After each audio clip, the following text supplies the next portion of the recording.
Hi everyone, it's Stephanie from the present, from 2022. Just here to intro this week's episode, which is an episode I am pulling out of the vault. And it is wild to me that this podcast has been going on long enough and released enough episodes to where there are episodes that are so old you can't get on your podcast app. So what I'm going to do is release the very first episode of the podcast that came out in October of 2017. And it was an episode about haunted house horror. And if you listen to it, Rachel and I were little podcast babies, little naive little baby horror podcasters. And I know there's a lot of you that have been with the podcast since the beginning and so many of you that have recently found the podcast. So I think it'll be fun to kind of look back for everyone and also see how much the podcast has changed and evolved in that time. Like I feel, looking back at 2017 me, I feel like a different person. I feel like the podcast and just everyone has changed. The world has changed so much. And even just the landscape of horror fiction in itself and its availability is just wild. Just had some unforeseen stuff pop out where I wasn't able to be home and get the next episode edited in time. So I still wanted to release something. So here we go. Here is episode 1 of Books in the Freezer. I think we titled the episode Home Sweet Haunted House. And you'll notice we used to do book quotes in the beginning over the intro music, which was a bit of a throwback listening to this. So thank you so much, all of you listeners, and see you next time. Now get in that time machine. No live organism can continue for long to exist sanely under conditions of absolute reality. Even larks and katydids are supposed by some to dream. Hill House, not sane, stood by itself against its hills, holding darkness within. It had stood for 80 years and might stand for 80 more. Within, walls continued upright, bricks met neatly, floors were firm, and doors were sensibly shut. Silence lay steadily against the wood and stone of Hill House, and whatever walked there walked alone. Shirley Jackson, The Haunting of Hill House.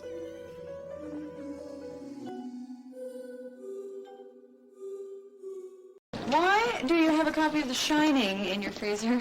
Well, I was reading it last night and I got scared, so. But you're safe from it if it's in the freezer? Well, safer. I mean, I never start reading The Shining without making sure we got plenty of room in the freezer. Welcome to Books in the Freezer, a podcast focusing on the deliciously disturbing world of horror fiction. I'm one of your hosts, Stephanie. And I'm your other host, Rachel. On our first full episode, we're going to discuss haunted houses in fiction and hopefully answer some important questions. Do they represent the American dream turning on us? Who gave these realtors a license? How many glaring red flags should you ignore when buying a suspiciously underpriced house? Do we personally find them scary? How scary? Are these room temperature, or are we putting them in the freezer? All this and more in this episode of Books in the Freezer. So, Stephanie, what do you think of haunted houses? You mean like those ones that pop up everywhere, like around Halloween, and you like pay to go in them? Not a huge fan. You? Actually, I like them in real life. I would love to go and wander around a real or quote-unquote real haunted house, but I have different feelings about them on the page. You don't actually like to go in them? How come? Because they're scary. Like, listen, what some people might call cowardice or being a chicken, I like to say is a strong instinct of self-preservation. Fair enough. Like, no one's putting me in Gryffindor. I don't know. Like, they do. They freak me out.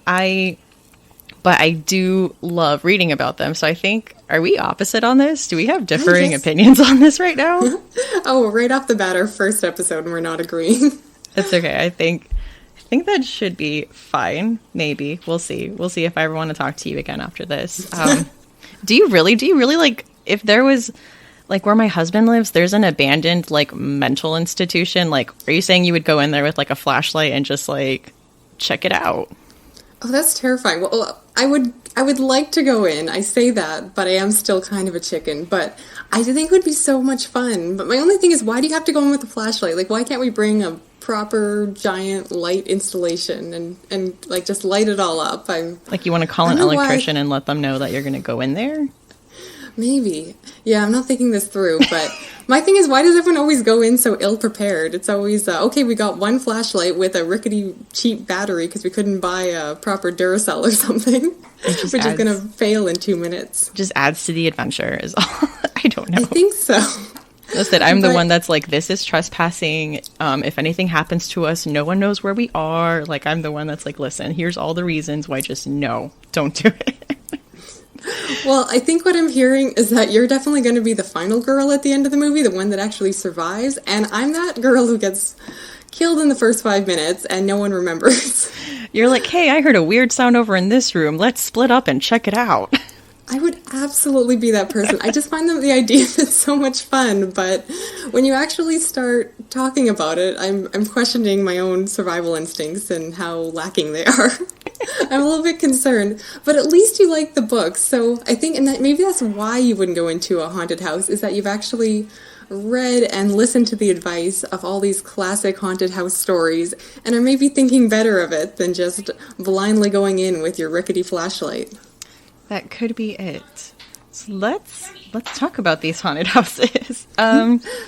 So there's almost like categories of haunted house stories, and haunted house stories are just so much like, I don't want to say the foundation or like the bread and butter, but they are just like a classic horror story. And exactly. I think even within that, like, just haunted house category, there's so many like little categories that fall under that. The one that I love and I am a sucker for whenever anyone's explaining a book to me is if there's like an unsuspecting family that just wants to get away from the city for whatever reason and just settle down and buy a house in the quiet countryside, I'm buying that book. Oh, seriously. I think that goes back to our intro we were talking about like the American dream, and full disclosure, I'm Canadian over here, so I think that's almost such an American concept to be like, oh, the quiet countryside, and there's something, I love that those books just draw you in, that you're like completely there to see what's going to go horribly wrong, because I mean, we're absolutely going to be mindful of spoilers, but when it comes to horror, you know something is going horribly wrong. Oh, definitely.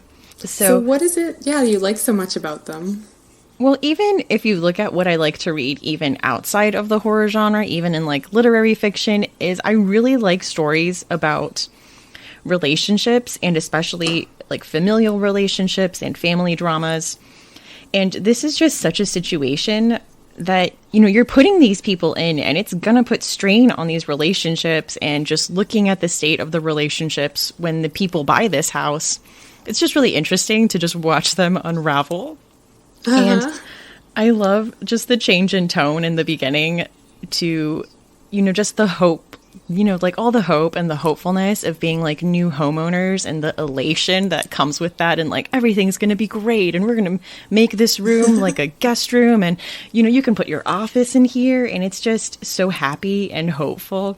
And then just watching that completely unravel by the end, and these people just being like scared out of their minds, is one of my favorite things ever. So you just love watching people's hope disappear. Totally. That's my whole bookshelf. It's just like, do you have hopes and dreams? Let's make them disappear. Stephanie just wants to crush everyone's hopes. Yep, that is true. But yeah, I do read so much of these that, like, you know, when you pick them up, you're like, oh, of course, yep, this has to happen. So there's always going to be like supernatural stuff tied to the setting. And I feel like there's always a scene where the characters have to find out like what happened, you know, whether they go to a bar and they have to casually be like, so I bought that house at the end of the road. And they're like, oh, not the Nelson house. And they're like, yeah, the old Nelson house. What happened over there? You know, or they're at a library, like, and they have like a whole like microfiche scene, which I don't know, I always find really funny, just because like there has to be that scene in every one of these. But I don't know, I like the different forms that it can take. And, you know, it always is like hearing noises or like writing or weird stains on the wall, kids seeing invisible people, doors closing by themselves type of thing. And it is always one of these situations where the house was just like too good to be true. Like it was a much bigger house than they should have been able to afford. And, you know, they didn't really think about any red flags or anything like that. It was just like, oh, this is just such a great deal. What could possibly be wrong with it?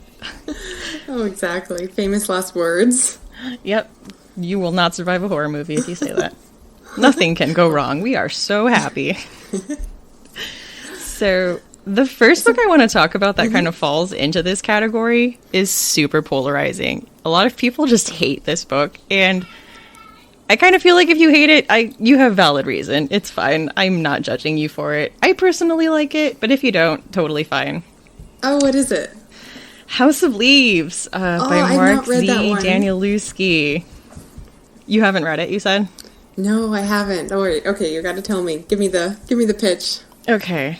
So it's, you know, it's like this weird postmodern setup. It's like a Russian nesting doll of a narrative. It's like a story that's inside of a story that's inside of another story. So you can already tell you're just going to need a lot of patience to get through this book.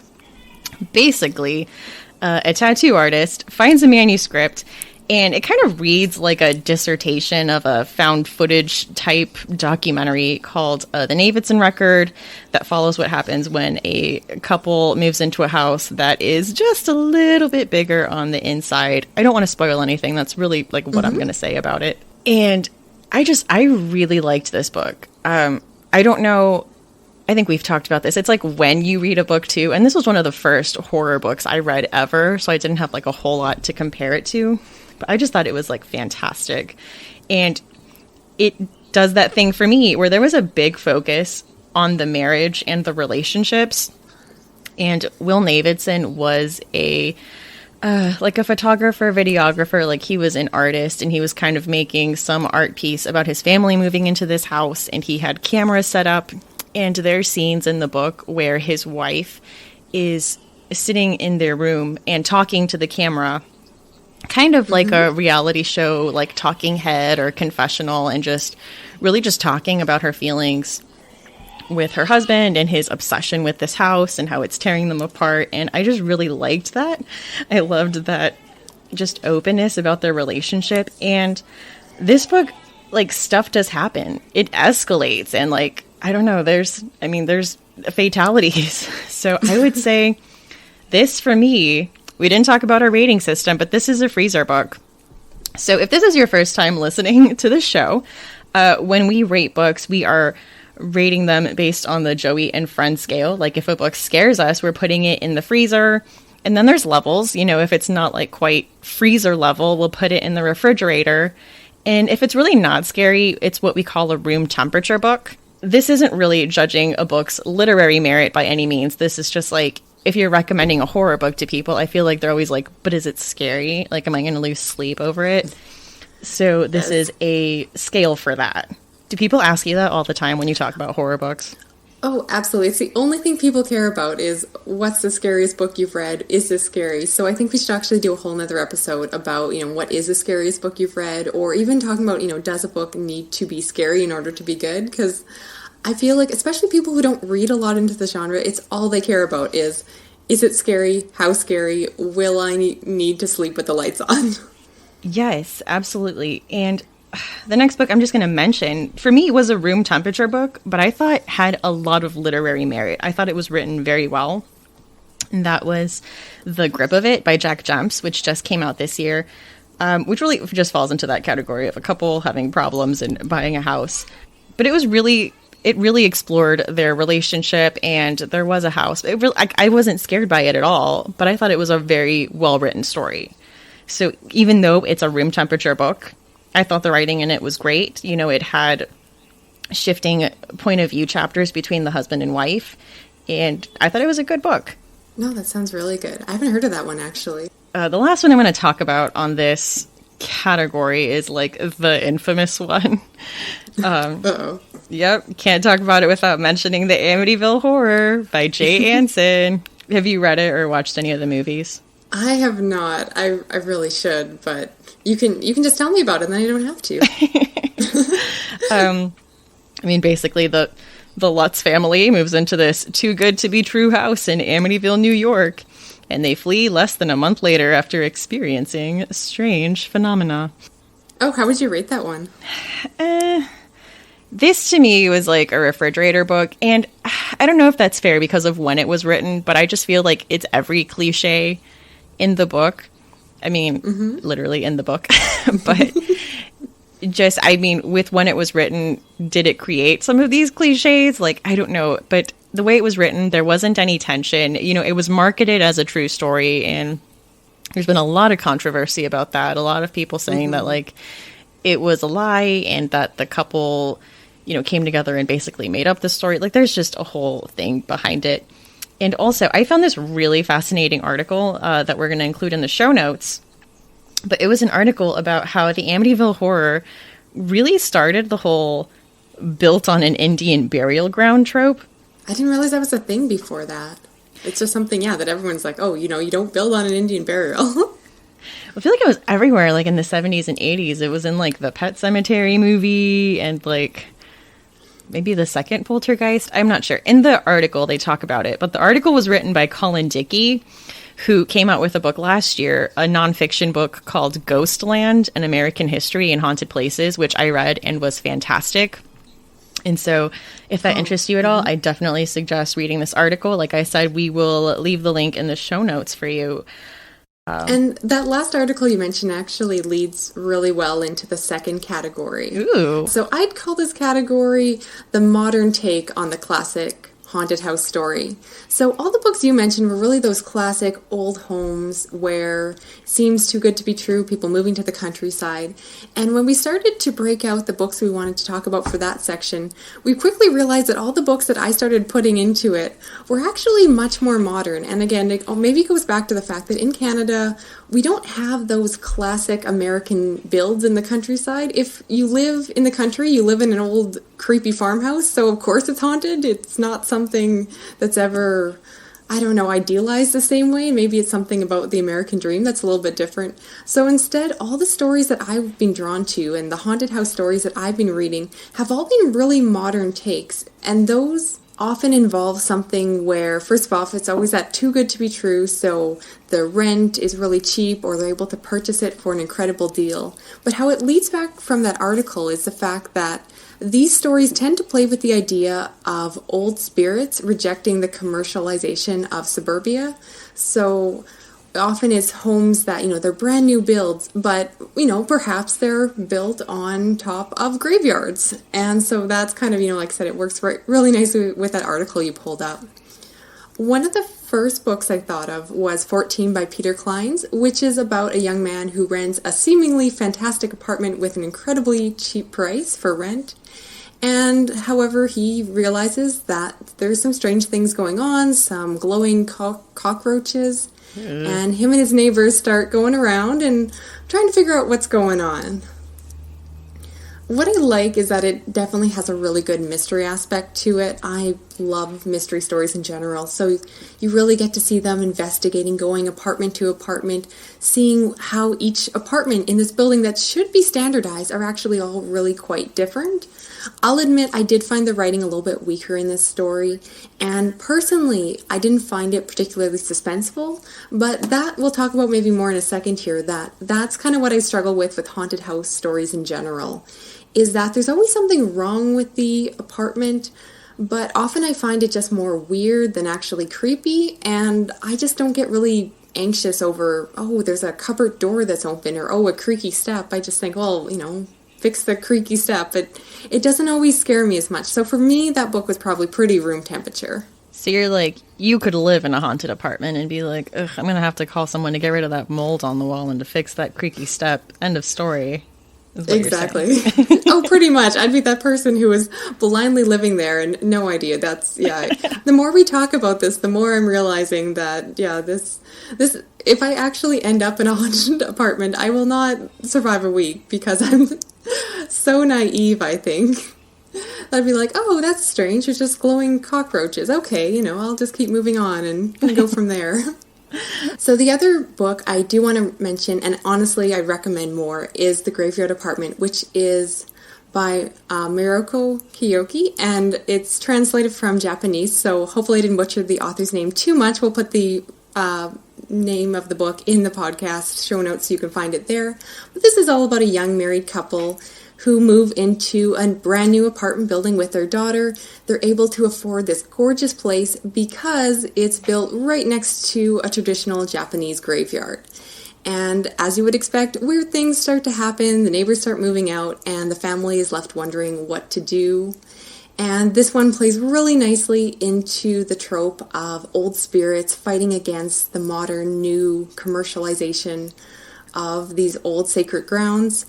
And this works especially well with the fact that it is a Japanese book, because that's a huge part of their media and culture in general. I don't know if you've read a lot of Japanese books, but that's something that they address a lot, is the fact that it's always that old versus new is a very common and prevalent theme in their books because they have such a long history. Oh. But they are now, if you look at modern Japanese culture, it's very commercial. They're very technologically savvy, all of that. So you'll see this theme in anime and manga, and it really plays well into the book. So I actually really enjoyed this one. I enjoyed the parts of it, but again, I wish it had been creepier. I wish that it hadn't have taken so long for the suspense to build. And I don't know, I make the joke that I wish instead of like a creaky step, I would rather there was like an arm that jumps out and like grabs him in the first chapter and pulls him into the home. And the thing I find about haunted house stories is that they always have to start really slow with these small details about the house. And maybe it's because I live in a home that needs a lot of renovations that I'm just like, oh, that's just, all I just see is a list of things that need to be fixed on the home instead of something terrifying. That's funny. But, would you put this book in the freezer at all? I was thinking about that. I still call it pretty room temperature, but for someone who likes haunted house stories more than me, it might be a fridge book. But I'd love actually for you to read this one. I'd really like to know what you think of it. For me, it was pretty room temperature. Yeah, it sounds really fascinating, and it definitely ties in with that article. I think being American, sometimes, I think I don't think about other cultures kind of having those ideals too, because I think that Indian burial ground just with American history is just such an American concept that I kind of thought it was like, yeah, that's just like an American thing. So it's really interesting to see that, in another culture where you were talking about this old versus new thing just sounds absolutely fascinating. So I think I'm definitely going to pick this up. Yeah, I think it works so well on so many levels. I really think you'd like that one a lot. You really find these stories just, enticing. I wish I liked them more. But I guess there's a third, before we get into kind of our final thoughts, there's a third topic. And that is all about a group of experts going into a known haunted house. So this is where the category where Rachel decides to go into that mental institution by your house and hopefully doesn't get killed. So yeah, this is like the Rachel getting paid money to explore a haunted house. And she's like, come on, gang. So with a lot of these, we see a group of people, sometimes experts, sometimes amateurs, spending time in a place that already has a reputation for being haunted. The setting, of course, will manifest itself in different ways. We're dealing a lot in this with science versus supernatural stuff. I feel like there's always a character that's really rational, that's kind of like the Scully and no, that's just this. And you're always having some person who's really in tune with the supernatural to kind of play off of that, which is really interesting. I really do like these kind of stories. I just love that people go in there, and since a lot of, especially with the stories where people are experts, they kind of have an arrogance and a cockiness that kind of catches them off guard when they get into this house. And I don't know, I just really like that. I also like that in some cases, the house just really starts to change people just subtly, just ever so subtly, and you just don't know who you can trust because of the house's influence on people. And I think that just adds a whole nother layer to this. Yes. So the most famous one that I want to talk about that was referenced right at the beginning of our episode, I read the opening line of The Haunting of Hill House by Shirley Jackson, which is just a fantastic book. And another example of a book that, is a room temperature book, but is just beautifully written. I think a literary masterpiece, but, it's a very slow burn psychological horror. This is about a group of people led by Dr. John Montague who try to document their experience while staying at Hill House. And he gets a group of people who have experience with the paranormal. It has so many elements that I love, though. It's got that psychological horror. It's got an unreliable narrator. And I also love I think it's just because I do love relationships, and we did talk about it. I love the breaking down of a group dynamic. Especially when we do an episode on like survival horror, where it's like a group of people in like a tense situation and they all just start turning on each other. I love that. That's one of my favorite things. Then kind of an opposite book of that, kind of a book to contrast that, I also have Hell House by Richard Matheson, who people might know better as the author of I Am Legend. But he wrote a book about a group of paranormal experts who stay in the infamous Belasco house to investigate life after death. Basically, there was a millionaire on his deathbed, and he's paying, I think it's like $100,000 to anyone who can like affirm that there is life after death by like going into the Belasco house and coming back with any type of evidence. And this is so different from The Haunting of Hill House, because this is just absolutely insane. Just like there is no subtlety in this. Like, you know, the first night people's chairs start levitating. There's like furniture thrown at the wall. Like, it's just like really crazy. And the tone of it is just so the opposite of The Haunting of Hill House. And it's just absolutely insane. And also this book gets like, I want to say like lewd. Like, I'm almost worried to, like, when I see people that are telling me what they're going to read for Halloween, and they're like this sweet little, you know, these sweet little ladies who are like, I just want like a cute, like atmospheric read for Halloween, and they're telling me they're going to read Hell House. I'm like, oh, you're going to get a little more than you bargained for with that one. Like, stuff's going to happen, and it gets pretty crazy. So I start to get a little nervous and think that they're going to like come after me or something when they're done. Oh, and maybe this is a bad thing to admit, but from that description, you really got me interested in picking this one up. I wanted to read Hell House for a little bit, but the way you describe it, that's something actually in general with books. When you tell me that a book is explicit and lewd and is going to disturb people, those books usually end up on the top of my list for things I need to read, because I really enjoy those stories that are super intense and inappropriate. And I don't know what it says about me, but I think Hell House might be the solution I need to an over-the-top haunted house story, and I'm all there for some nasty, explicit content. Rachel's like, did someone say offensive? I was like, I'm there. It's like the things you probably shouldn't admit. So in terms of rating fear-wise, what would you rate that one? I might be putting this book in the freezer just because of the intensity of the stuff that's happening. And I think my trepidation to recommend it to people, I think, says a lot too. So I think just because of that, it's going in the freezer. Fair enough. All right, so the other book that I wanted to mention in this category was Horror Store by Grady Hendrix. And this, again, you're going to see a theme with my books, is a more modern take on the investigators going into a haunted place, because this book is all about a group of employees who work in a knockoff IKEA-like store, and they are tasked with going in and working overnight to find out what's happening, because when they go in the morning, there's stains on the furniture. It looks like someone's been breaking in at night, and so they're tasked to figure out what's going on. Because this is a horror story, you know something very strange is happening. And you might have heard of this book before. It's quite popular for the fact that it's designed all like an IKEA catalog, and the design of it is worth checking out just for that. It was really fun and entertaining. Along those notes, what I didn't personally like about it was just the tone of the book is so light. I would say that Hendrix writes really tongue-in-cheek horror, which you either like or you don't. So I actually think you might enjoy this book more, because I know you've read his other book. What is it called? My best friend's exorcism. Yes, that's the one. And so if you like that, you'll definitely like this one. I like that it's a bit of a different take, where it's more, again, those amateur, for lack of a better word, detectives, where they're going in and investigating, but they have no skills, no understanding of what they're getting themselves into, even that naive cockiness. They're just blindly going into the situation way over their head, and things just go from bad to worse. In terms of scariness, I would call this book room temperature, just because there's a lot of humor in it, which for me always stops me from getting scared in a book. If I'm laughing too much, I'm not necessarily scared, but there are some really gruesome moments, which I love. I love some good body horror. So for other people, this one might be at least a fridge book, depending on how you feel about those kind of moments. Wow, I'm really excited to read this.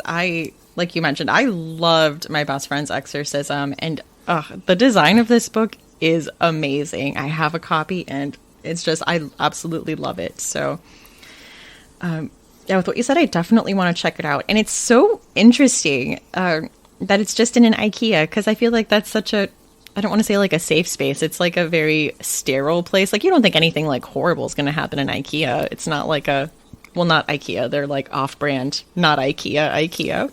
Right, so they don't get sued, I'm sure. But it's as close to IKEA as they could make it without getting sued. I'm pretty sure was the design plan and the marketing around that book. I can definitely see that. Oh man, no, yeah. I want to read that. No, you make a really good point though. That's actually a theme I was noticing when we started curating this list. Is that all the books I picked out, while they do have horror themes, they're all these really modern buildings. It's, I think, a little bit harder to set up a really scary situation where you're in this brand new apartment, or exactly what's scary about IKEA unless you're terrified of Saturday afternoon furniture shoppers. But otherwise, I think that's kind of what's giving me problems finding something really scary or something that's really capturing my attention, which is why I'm thinking of the books you mentioned, I probably need to read either House of Leaves or Hell House. I think would both be books that I need to check out and go more back to the classics of the genre, because while I enjoyed the books I read, but I didn't fully get into the story. There's something that just wasn't scary enough. I needed it to be more over the top and more suspenseful. And like I said, when I was reading about these books with these, broken down cupboards and those kind of things, I'm just like, oh, I've got to go fix those. I've got to go to Home Depot after this. I don't know if we have those in the States, but honestly, it's just, I totally lost the immersion in that, that sense of fear just didn't click in. But maybe it's the books I'm picking out. I'm starting to see some connections here. That's really funny. We do have Home Depot, by the way. Okay, good. Yeah, I can see that, just because those are like a take on the stories that I did. So when you were talking about them, I was like, ooh, I love this new like modern interpretation of something that normally wouldn't be scary being scary. So I actually put 2 of your books on my TBR. That's to be read list. That's book talk for that. Well, I already owned Horror Store, but I definitely want to check out that Graveyard Apartment, just because I love new takes on things and new interpretations. So it was really interesting. And it is interesting that, like, yeah, when we talked about haunted houses, the ones you picked were more modern stories. So it'll be interesting what you think of going back to, I guess, what people would call the more classic definition of that, and see if that works for you a little better. I think so. I'd love us to do a follow-up episode where maybe after we've done different recommendations, where we do one where we talk about the books that the other person read and then we read, and see how they compare. Are we agreeing, disagreeing? I'd love to know kind of where we land on some of these books, if I could see us having some really differing opinions on them. I'm interested about House of Leaves just because of, like, you're going to have strong feelings about it either way. It's such an iconic book. I feel like even if I don't love it, you have to read it. If you say you read horror and you haven't read House of Leaves, it's one that people, when they talk to me, they're like, well, of course you've read that one. I'm like, well, actually I haven't. It's maybe just taking the time to commit. It's a pretty chunky one, so it's always, when do I want to focus on this book and not read anything else for a week, so... Ooh, I also think we should do an episode on, like, what's considered the essential reading list. Like, what do you have to read? Or what do people, assume you need to read to be a horror reader, and what we think about that? That's a good one. Ooh, bookmark that. I think that'd be fun. Sounds good. I'll write that down. So now we're going to talk about things that we're loving recently. Specifically, we want to talk about horror-related material that may not be books, just because while we want to focus this podcast on books, obviously, as horror lovers, for lack of a better term, we want to recommend some other forms of media that we're really enjoying right now. And I almost feel like I'm cheating with my pick for this time, because I want to recommend the Black Tapes podcast. And of course, we'll have links in the show notes. But the reason I feel like I'm cheating is that I listened to this podcast because of Stephanie. So it's basically like she picked out 2 this week. But if you're not familiar with this podcast, it's the story of a journalist who meets a paranormal skeptic named Dr. Strand, and he is famous in this world for going around and debunking paranormal stories. In his personal collection, he has a group of VHS tapes that he refers to, or they refer to as the black tapes, which are a series of unsolved paranormal cases where he believes that they're all fake, but he has not been able to properly resolve that yet. And if that synopsis is not pulling you in, I don't know what's wrong with you, honestly, because I was addicted from the first episode. The narration is so good. It reminded me actually a lot of the podcast Serial by This American Life, which I assume most people are familiar with, but it's very much that journalist going around. And I think this one will particularly appeal to skeptics because it's very much told from the perspective of Dr. Strand, who does not believe in the paranormal. But the journalist is a little bit more back and forth trying to decide whether or not she does believe in these paranormal activities. I love this podcast. It's I'm just the so production excited. value is so great. Like everything about it is fantastic. But go on, I'll let you finish. No, that's good. I reluctantly felt, for the sake of full disclosure, that I should probably let people know that it is technically a fictionalized story. And I felt pretty dumb when I found that out myself, probably after episode 3 or 4, that I was messaging Stephanie about it. I'm like, oh, it's so good, so good. And I didn't realize it was all fake, so that was a little bit soul-crushing because I pretty much have a fictional crush on Dr. Strand. He is, I don't know, his voice and A total everything voice is so crush. good. Yeah. Oh. But I think it's really going to appeal to anyone who likes that story of like the amateur detectives or journalists going around investigating. Oh my gosh, it's so good. Stephanie knocked it out of the park when she said like the production value. It's so well written, and when I found out it was technically fiction, for a second I was disappointed, thinking, oh, it's not as interesting, and then I started listening to the next episode, and I was completely pulled back in. You will forget over and over again that it's fiction, and it's definitely one of the creepier things I've read, or rather kind of listened to, compared to some of the audiobook horror, which is another topic we need to discuss. Oh, definitely. But I think the podcast is so creepy. And, I just love every episode. I'm obsessed. Oh, and you said you just listened to the Ouija board one. That one freaked me out. Like, I was listening to it at work, like, surrounded by people, like, pretty safe. And I got goosebumps, and it was like, ugh, so freaky. So the one thing I'm loving right now isn't necessarily the thing, but the experience of the thing, if that makes sense. So I'm making my way through the Friday the 13th franchise because I realized I had only ever seen the first one. And so they're all on Stars. So I just decided to just go get my way through them. I'm currently on, I just finished Jason Takes Manhattan, which just is absolutely insane. It's just ridiculous and campy. And I think it has my favorite scene ever, which is like that rooftop boxing scene. It is so ridiculous and I love it. Just the tone of it is just bonkers. So I love the first one. And like for the first 4, I think they kind of stuck to the formula and it was whatever. But I think now they just keep getting just crazier and crazier. And I think I just watch them for comedic value at this point. But it's definitely an experience I give a thumbs up to. I just saw that Canadian Netflix is getting a ton of them are coming in October, so I might binge watch several of them. But everything I've heard about them are ridiculous. Jason is nowhere near my favorite, but just the tone of these just absolutely lose it somewhere around the 5th one. And then the kills just get like hilarious. Like they just become comedies. So they're really funny. Everyone listening, do you like Friday the 13th? Like I'm never sure like what people think about them because I don't know if people have the same opinion that I do about Jason. But more importantly, what is your favorite haunted house story?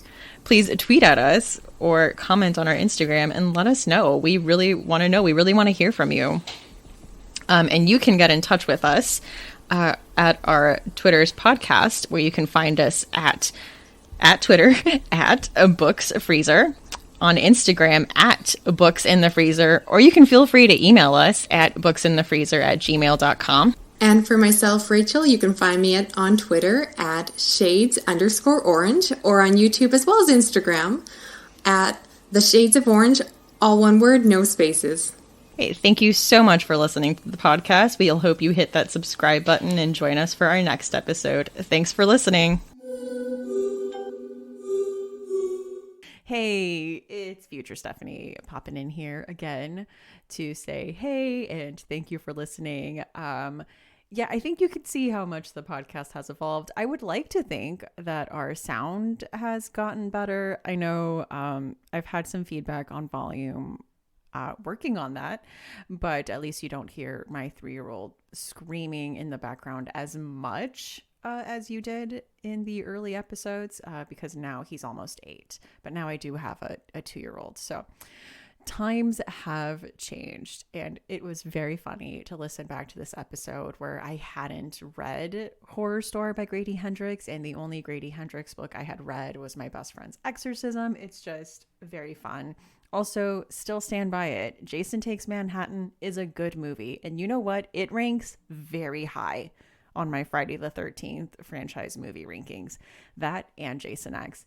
I mean, I think past Stephanie covered most of the socials. I think the only thing that's really added on to that is if you also want to support us on Patreon, you can go ahead and do that and check that out. Patreon.com/booksinthefreezer. If you would like to support the podcast, you can always use our Amazon link or use the Libro FM trial. And I was just talking about how there's no like talking babies in the background. So I'm sorry that there are now talking babies again in the background of this audio. Anyway, guys, thank you so much for listening. Looking forward to giving you a new episode that I am working on editing now for next time. So see you next time on Books in the Freezer.